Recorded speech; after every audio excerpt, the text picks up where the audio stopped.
No, I'm not talking about Chris Tarrant. I'm referring to the River Tarrant and the Tarrant Valley. The River Tarrant is about 12 km long and rises just above Tarrant Gunville, which in turn is approximately 6 km northeast of Blandford Forum. In Tarrant Gunville, it's little more than a ditch, which is quite devoid of water in dry weather. However, the village has some charming old houses with both thatched roofs and tiled roofs.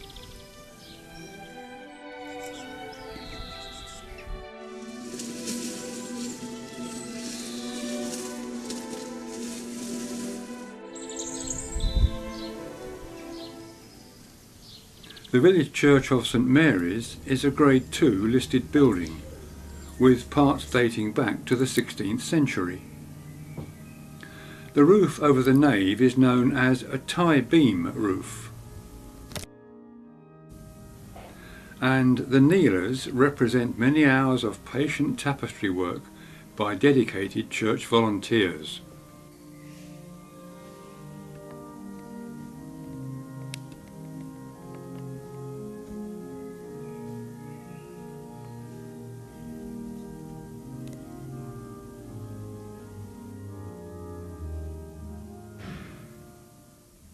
Between Tarrant Gunville and Tarrant Hinton, down an unmade track, is what used to be Home Farm, now converted to tea rooms. It serves delightful food and drink to walkers and cyclists using the Jubilee Trail. There's also some wildlife there to amuse children. In Tarrant Hinton is another St Mary's Church, but what sets this church apart is a feature called an Easter sepulchre, and it's found in the north wall of the church. There are less than 30 of these in the country. In past times, from Good Friday till Easter Monday, the church crucifix and certain sacred elements were deposited in what was then a recess to commemorate Christ's entombment and the resurrection.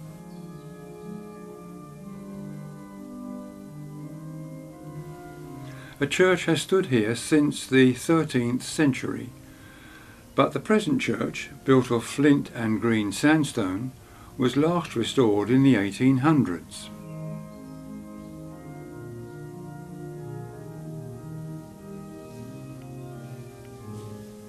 A walk down the lane between the old cottages really does seem to take one back to a different era. And all the time the River Tarrant is getting more confident. In the next village of Tarrant Monkton, the river has grown enough to justify a ford, but the style of the houses seems to remain virtually unchanged. While the church of All Saints displays an unusual nave ceiling dating from the 1800s with scissor truss bracings. The 8-foot diameter bell wheel was made in around 1610, and it was used to swing the large tenor bell, only being taken out of service in 1970. Behind the altar is a carved oak panel depicting the face of Christ. Downstream from Tarrant Monkton, the river is starting to get into its stride, as we can see here at the ford near Tarrant Rushton.